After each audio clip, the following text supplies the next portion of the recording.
Welcome to another inspiring episode of the Elite Expert Insider Podcast. Hosts Melanie Johnson and Jen Foster are the owners of Elite Online Publishing. They're both Wall Street Journal, USA Today best-selling authors. We're really glad you're here because this podcast was designed for you. Meet industry experts that share their secrets and strategies. Get successful results for your business in money, relationships, health, and your life. Each episode is going to inspire you to take action towards reaching your greatness. Hey everyone, thanks for joining us today. We are going outside of our box a little bit by staying in the box. We're going to talk bras. We're going to talk lingerie. We're going to talk business branding. We're going to talk starting up a company. We have got a full course of things. And believe it or not, just one person has the expertise, not only in bras, but starting a business. On top of it, giving you great expertise on how to get your products up and going and starting that business. So I'm really fascinated. I'm really intrigued. So whether you're a man or a woman, I think you're going to want to listen to this podcast. We have an amazing woman, Kristen Anderson, with us today, who has started her own lingerie brand. She helps other people start brands in the clothing and lingerie business. Welcome, Kristen. Thanks for coming today. Thanks for having me, Melanie. It's so wonderful to be here. All right. So in the green room, I'm just going to say we were talking underwire. How many women hate underwire bras? But we'll get to that later. Tell us a little bit, how in the heck did you get started in the lingerie business? Tell us your background.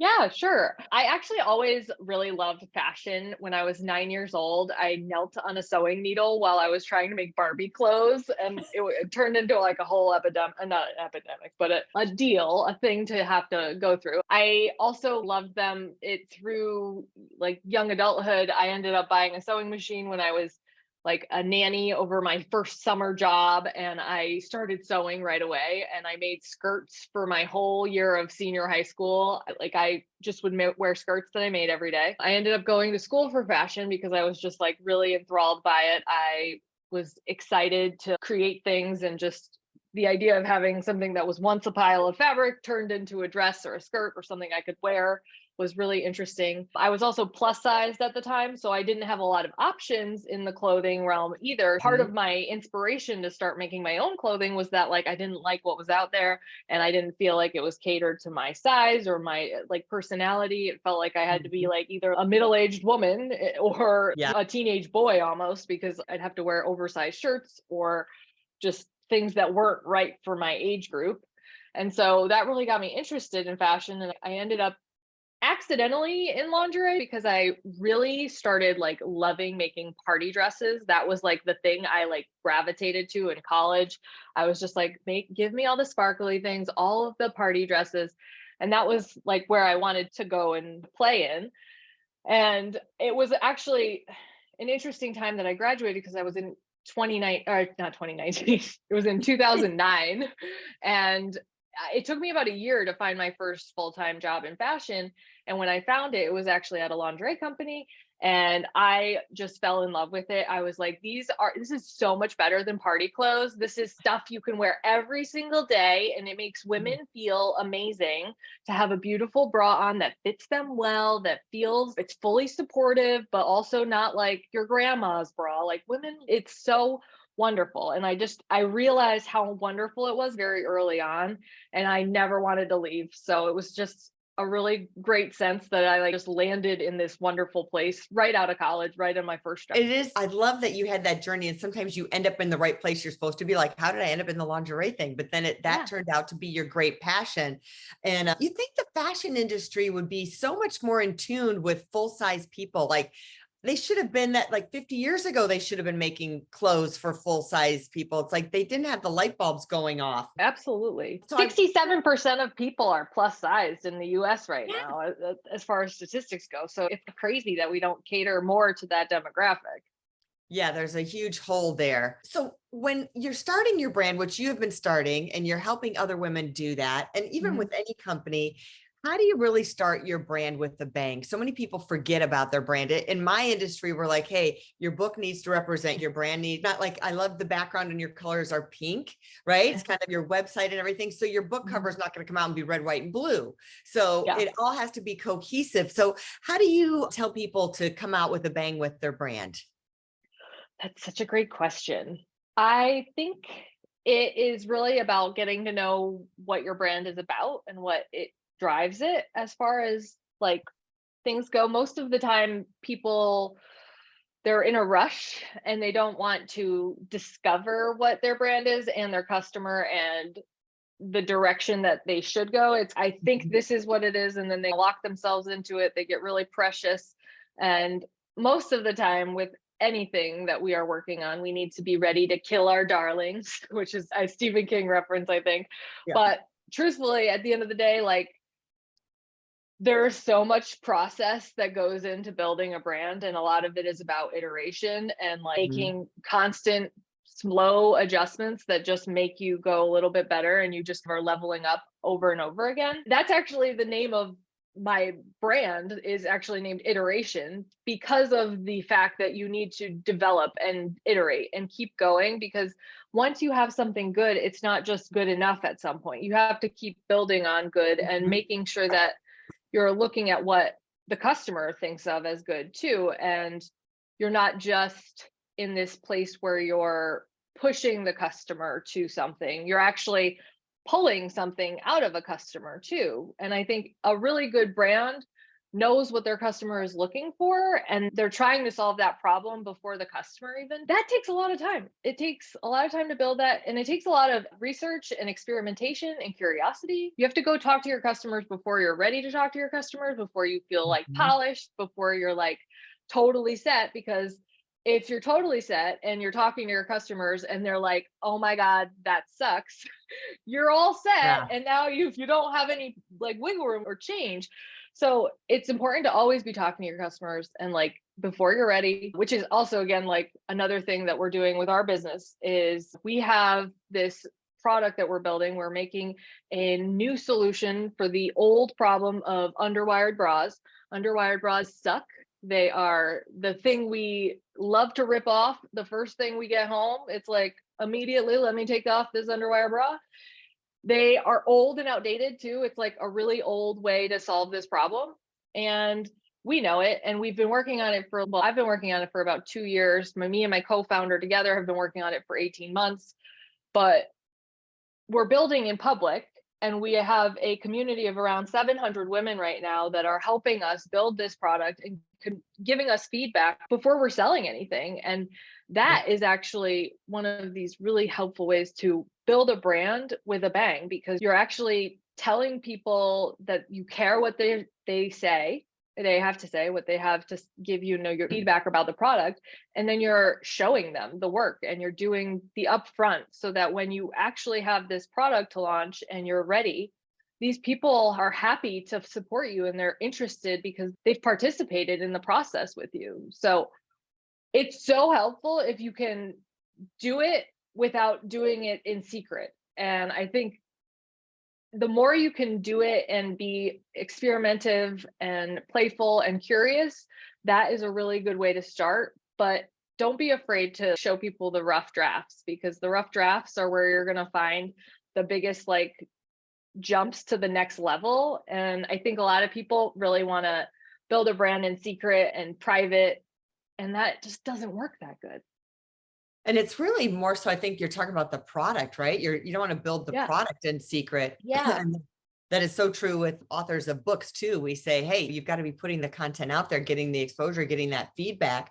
And what I hear you saying too, which I think is important, is if you're getting them involved, like these 700 people that you have, they're giving you feedback, but you're not ignoring it. You're making changes to it. Whether you're a software company, whether you're any kind of product related or even service company, you're listening to what they say. And when you make those changes and take action, don't just say, hey, nice to hear from you, but nothing ever changes, then you start to have customers for life. And you have these raving fans that want to share your products and services with other people. So differentiate with me, because you've got the product, you've got the brand is different, the message and the culture that you're saying out there. And then there's the marketing. So give us some things on how you categorize and separate your business into those three buckets, really. With what buckets are you saying? Marketing? So like you've got your brand bucket, you've got your product bucket, and you've got your marketing task that you do. And you talk about 4 categorized lists to separate your business, and just some tips on that, on making sure that you're working on all of those. Oh, I think having a game plan is a really big part of it. So the strategy that goes into your marketing is really important. And I think a lot of brands don't necessarily think about that as an important feature, but it's not just about putting any old content out there. It's about building the right content and dripping it out in the way that makes sense to the audience and tells a story that is compelling as well. But it's also starting your brand from that. I think from why. I think people can tell much more about a brand that has a very strong why. And when you can lead that through your customer through that process, they are way more inclined to linger and be with you longer, because it resonates through a lot of what you do. It should resonate through everything you do, theoretically. True. So let me ask you this about, I am so tired of, and this is just full, really disclosure. So I was always a fan of thong underwear. And then I had to be the caregiver for my mom. And I threw out all my thong underwear because it just wasn't practical for my new job description of being a caregiver. And now I'm back to the underwear that goes up your rear end, and the bras having the same issue with the bra. So it's either you get the saggy boobs because you don't have a bra that, it's more comfortable, but they're sagging. So what is the new technology? Like what kind of, I would think there's got to be all kinds of different products and technology that we can use in these things now. I think it's actually, there is newness, but I feel like a lot of the newness in bras specifically has been very incremental. It's not like all brand new. It's just foam pads that don't have wires anymore. And while those can work for some people, sometimes things like that don't work for everyone. I know me personally, like I really don't love bras that have foam pads because they almost never fit my shape the way I'd like them to. They almost always stand away. So, I mean, they have like memory foam bra pads and they gel wires and different things like that. But at the heart of it, a lot of it hasn't really changed that much. So I think in some sense, it's time to be disrupted. The bra industry is time to be disrupted. Yes, it's time to fire the wire, I think. It's like over. I'm done with it. But I also don't want to give up the shape that it gives me, because I really feel like a squished pancake when I wear a bralette, and I don't want to feel like that. I want to feel lifted. I want to feel supported. I want to feel confident, because I think every woman feels way more confident when they're wearing an underwire bra, almost in any situation, like which sucks, because like we shouldn't have to, but I think with the male gaze and the fact that we all work with male coworkers, and I think about teachers who like don't want to have weird questions from little boys or girls or whoever, whatever. Like it's just, there's so much that it's not just right for it. It's like there's so many reasons why this is just, it needs to come, because we need to be able to move more freely and have the support we need without feeling like we're getting stabbed in the chest. It's not a fun, pleasant thing. Think of the days of the corset. I feel like poor women had to go through so much and men were the engineers behind all of that. What were they even thinking when they designed that? What's your opinion? I'm going to stick out there. What is your opinion about Skims, her new brand that's come out with all the underwear? I don't know if you've tried it or looked at it. What do you think about it? I don't think I've actually tried it. I've only seen it in a handful of passing times. I think it just, there's a lot of newness deployed in it, and it feels like it might be a little wasteful right now. To me, it just, there's a lot of new product every week, and it doesn't necessarily look like it fits super well, even on the models. Like it's just, a lot of it feels like it's newness for the sake of newness, and I don't like dislike the brand. I just think there's better ways to do what they're doing. And I don't think we need so much every week. We don't need a new collection dropping. It's really investing more in the things that work and do well, and less in this, like, we just need to put more and more for the sake of more. And I think that's what a lot of fashion is. It's not just them, it's everyone Yeah. and whatnot. But I think I that think goes what they're back to, doing is really cool in a lot of ways. There's a lot of things that I've seen that look really interesting. I just haven't seen them in person. yeah, their packaging is interesting. I bought some underwear from them and they come in Oh, these cool. little like envelope things that are supposed to be biodegradable material. So when you open it up like that, it gets thrown away, but Oh, you're supposed nice. to like feel good about it. Yeah. What did you think? Did you like it? I bought the boy short underwear, and the first time I wore it, it was really good. I'm like, after I've washed it, it doesn't seem to stay in place as well. Like I've noticed if I'm wearing leggings, because leggings are more like sucking you in a little bit. It stays in place great. But if I'm wearing any other kind of pants, then there's an issue of creeping. It's not like staying in place. And then of course, as women, we blame ourselves. Was it me? Maybe my butt's uneven. Maybe it's really one side more than the other side or whatever. It's very light and very airy feeling.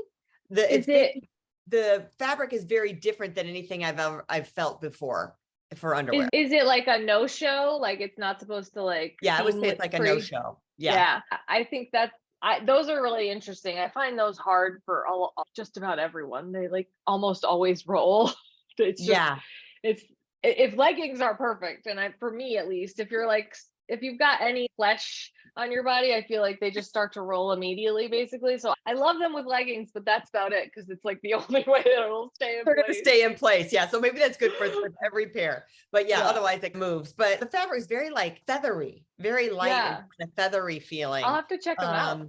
Yeah. And I've noticed like I did go bra shopping not too long ago. I went to Victoria's Secret and they did have some newer innovative things, but I'm still feeling, and I don't know if it's my age. I feel like maybe my rib cage has expanded or something, but I just feel like it's always so tight at the end of the day. And I don't remember it being tight at the end of the day before. I don't know if the elastic is stronger on things or what they're doing that's making it. Skin also gets more sensitive over time too. And if you have a penchant for wearing bras that are uncomfortably rubbing you, it could make that area even more sensitive. So it's like exponential, like adding, I feel like all underwires are uncomfortable to me. I used to be able to wear them, but I think also COVID helped shape that too. Like I think being home and not having to wear them for so long, we disengaged and we're like, we don't want that anymore. Maybe that's cool. So what's the newest trend? What should women be looking for when they're shopping for bras and underwear and lingerie in general? Newest trend. Probably just more natural fabrics and things that are not made from plastic or nylon. Both of plastic and polyester are both plastic, nylon, polyester, all of those. I think that's probably going to be the big thing that we see in the market going forward. I think a lot of people are really just now realizing that polyester in clothing is the part of the microplastic fiber shed issue. And so when you start to realize that, and I think also because apparel has been moving more towards like more sustainable materials, more sustainable fabrics, I think we're going to wake up a little bit and people are going to realize once they start making that move over that it's really hard to go back to polyester clothing and nylon clothing, like for everything. Sometimes it has its place. Like swimwear, you can't really make swimwear without nylon. It's like the thing you got to make it with. But in some areas like apparel where it's really close against your body and you're in comfy clothes or whatever, like more organic, natural materials, they breathe better, they feel better, you're not going to want to go back once you go forward. So I think that will be one of the biggest trends, is seeing like more natural materials and just trying to move to a more like breathable place in that regard. That makes sense. And I think about, we've come full circle. Before we had those nylon and polyester, everything was cotton and natural. And then we moved in and was, I'm not going back to cotton because this nylon feels so much better. And now we're going, no, really cotton is better and natural fiber is better. Yeah. There's so much craziness in the textile world too. There's like mushroom leathers too. There's lots of crazy things, but I'm excited for the future because I think there's going to be so much good stuff coming out of what's happening right now in the industry. And I can't wait to see like some of the new things that come out. Ooh, we'll be keeping our eyes on you, Kristen. Tell us how we can reach out to you and keep in touch and watch your brand and help our brands grow. Sure. You can check out at my website at krstnndrsn.com, or you can follow me on Instagram at krstnndrsn.com, or not .com. Sorry, it's a hash, or it's an Instagram. And you can follow Iteration, our brand, at www.iterationera.com, and you can join our group called the Collab. And we look forward to hearing from you and getting your feedback on how bras can be better. Yeah, I might start giving my feedback on how bras can be better. How can you make me feel like I'm not wearing a bra when I'm wearing a bra? That would be. I know everybody just wants little clouds holding their boobs. That is the dream. There you go. That's the name for your next bra, the cloud bra. The cloud bra. The cloud Yes. bra. Thanks, Kristen, for coming. Thanks for all the input to brand and to lingerie. We really appreciate it. I hope you enjoyed this episode. Remember, if you're thinking about writing a book and becoming a selling author, we guarantee it with every book that we publish. See if you're a good fit for us and we're a good fit for you. Just reach out to us at our website and hit that author submission form. We'll see you next time. Thanks, everyone, for joining us. Thanks so much. Hey, are you looking to increase your revenue, build credibility, and elevate your brand? This podcast is brought to you by Elite Online Publishing, an innovative publishing and full spectrum marketing company. They will publish and market your book to make it a #1 bestseller. Becoming an author is the best way to market your business. So contact them at eliteonlinepublishing.com today. All of their authors become #1 bestsellers.